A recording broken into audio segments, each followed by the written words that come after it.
Hey guys, welcome to Digital Wasteland. Today we are going to have a discussion about security, privacy, obviously, but we're going to talk about Bitcoin. Now, I've been promising to do this for a little while now, so today we're going to do it. And as you can see, here is the logo for Bitcoin. Now, a lot of people aren't going to like what I have to say. Right? And that's okay, because there are a lot of really fantastic channels and a lot of fantastic people in the Bitcoin industry, in the Bitcoin world, but they get confused. Today it's very, very, very difficult to keep your thinking straight. You have to stop believing the things that you hear and think reasonably. Think reasonably about what people are telling you, even if they are allegedly authorities, because their opinions can be biased by misinformation just as everybody else's can. Now, what is Bitcoin? Bitcoin is an electronic currency. Mind you, today, that's not uncommon. There are thousands of what are called cryptocurrencies. Right? Bitcoin is leading that particular field at this point in time, and I believe that it will continue to lead that field. I don't see it as being replaced myself, but I could be very wrong about that. Now, we live in a world, currency-wise today, that is very, very, very damaged. Back in the 20th century, we used to participate in beyond what is known as the gold standard, where your currency was backed up by the amount of gold that was in the reserves for the country. So you had X amount of paper currency out in the world. It was backed by gold, but there could not be any more paper currency unless there was more gold. And that is a real standard for money.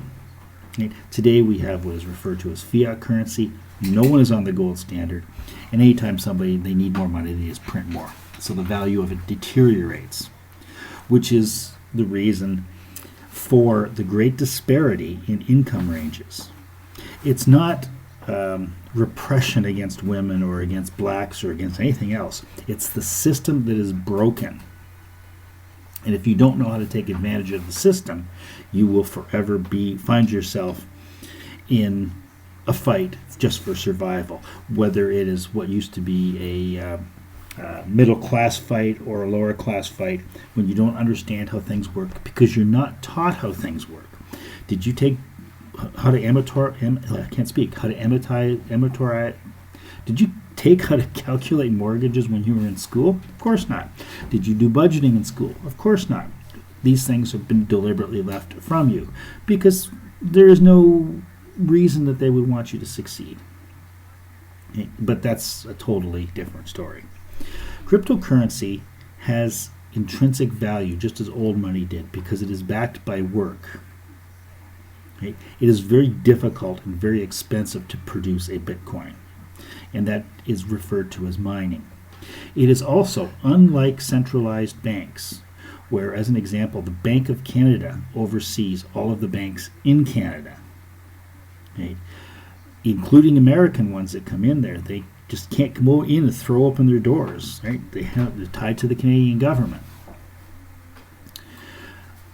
Bitcoin is decentralized. It is on something called a blockchain, which I'm not going to bother to explain in this. You can certainly research that easy enough. And it is distributed over thousands upon thousands of different nodes or computers worldwide. And so transactions are recorded in this ledger, which is almost impossible to hack because the ledgers all have to agree. You hack one ledger, the change is thrown out because it does not agree with the other ledgers. Now, I heard recently on a very well-respected podcast, and I really do like this woman's podcast, questioning a guy stating the fact that Bitcoin is really not privacy or secure transactions. Now, people quite often will take privacy and security as being the same thing, and they aren't. But you see, it's a misleading statement to say that Bitcoin does not offer complete privacy in a transaction.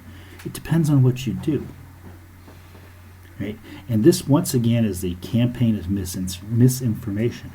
If you go to a centralized currency exchange, like Coinbase as an example, which I believe is the biggest one. I think it's Coinbase. I looked into it. I had an account there. I never used the account. It's like going to my bank in Canada and buying Bitcoin. They know everything I did. I go in there and they have, and you will see banks that will eventually become involved in this because they have to keep their system alive. They have to change in order to keep their system alive. This is why governments push against it. Well, we can't stop it, so we will offer the services. Right? Well, that's becomes no different than using your debit card if you're getting your cryptocurrency from a centralized exchange, because you're providing identification, and that identification is deep, deep, deep within records all over the world as to who you are, where you are, and what you are doing. Today, every transaction you make, every search you do on the internet, anything you do online is being captured, recorded, and kept for future reference should you become a person of interest. So, there's no difference for Bitcoin. If you misuse the idea of how it works, which is what people are doing today, don't complain about the results you get. It's just like downloading an app. That, as an example, I've got an app for my Q-Show study. It asks for no permissions other than to use the internet because it has to communicate with the website. If this is asking for your camera and your microphone, why does it need your camera and your microphone? You don't want the app, but people just blindly give permissions away. So now let's, as an example, talk about ways in which to use crypto. There are ATMs around the world. Now, they have, when you go and deposit money or buy money, as it should properly be stated at an ATM, there's a couple of questions that are asked you at the ATM. There's no cameras on these ATMs either, which is interesting. At least I've never seen one. And I'm pretty good at spotting these cameras. It's buy, sell, or redeem are your options there. So you're going to buy crypto, so you touch on the buy thing, and then it starts to ask you questions. One, is this transaction below a certain amount of money? Right? So let's say, as an example, we'll use Canada as an example, is this below $1,000 or above $1,000? Well, it's below $1,000. That right there should tell you that you do not want to go over $1,000 on a transaction at one of these machines, because you will be required to present identification. Right. The next question is, are you a person of political interest? I don't know why anybody would say yes to that. Right? And 99.9% of you are never going to be a person of political interest. I'm not a person of political interest. And then the ATM will scan the barcode on your wallet, on your cell phone, which, when you install it, asks only to connect to the internet and to use your camera. Right? Does not go into your contacts or your personal information, right, or your phone or anything like that. That transaction is private. And if the ATMs do end up with cameras in them, if you're in a country that does not allow facial recognition, which most countries do not yet, the United States is playing with it, then you can't be identified that way either. So now you have purchased Bitcoin anonymously with money that has already been taxed. You've paid your taxes on the money you're using because it's your income. You owe nobody anything for doing this. And don't believe the horseshit that's out there today that says you do. Okay? If you're taking payments for services with Bitcoin, that's a different story. You have to declare that with the government, and I don't know why anybody would not. It's just not worth it, and you call it cash. Okay?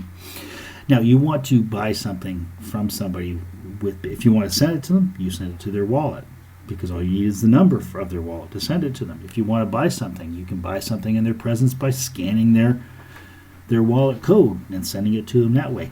Now, these transactions are all recorded on the ledger, but they are not tied to any central authority. So they are private. Now, can that be hacked so that somebody could find you? How? There are thousands upon thousands of transactions a minute going through the Bitcoin network.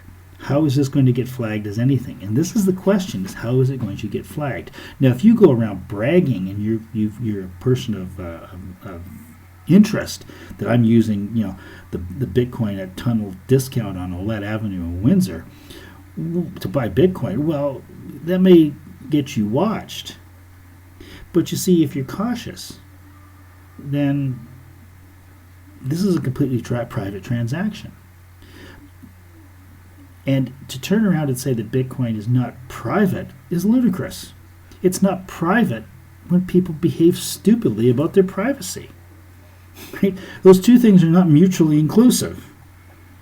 It's like blaming a car for a car accident. Right? The driver will always be at fault for a car accident. Even when a car malfunctions, the driver is still responsible for the car accident because you must be in control of that vehicle at all times. And those kinds of catastrophic failures are very rare anyway. Right?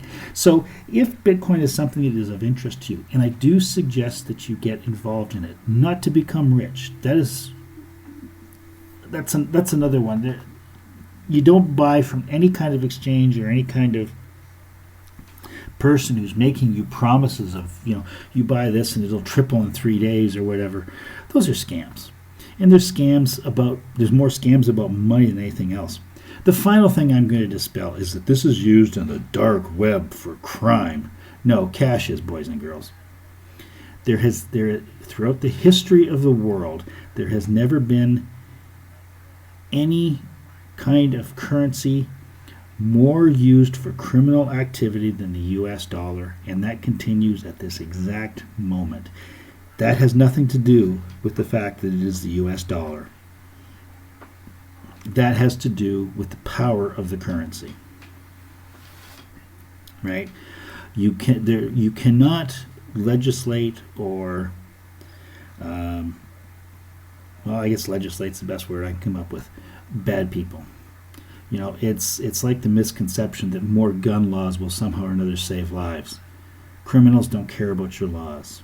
Laws exist and work because people like the idea behind them and choose to obey them. Money has value because people believe it has value. Otherwise, it is worthless. Now, the last thing I'm going to say about Bitcoin before we go is I believe the number is 21 million Bitcoins will be released. Then there will be no more. No one can go and start printing or mining, as the word goes, more Bitcoin. Once they're finished, they are finished. That means their value will always be, as long as people want to use them and believe in their power, their value will always be there, and it will always continue to rise to some degree, hopefully within a reasonable amount such that inflation does not go crazy with it. That's it for today's video, guys. I hope this helps you. If you do not understand how Bitcoin works, these are the basics you need to know.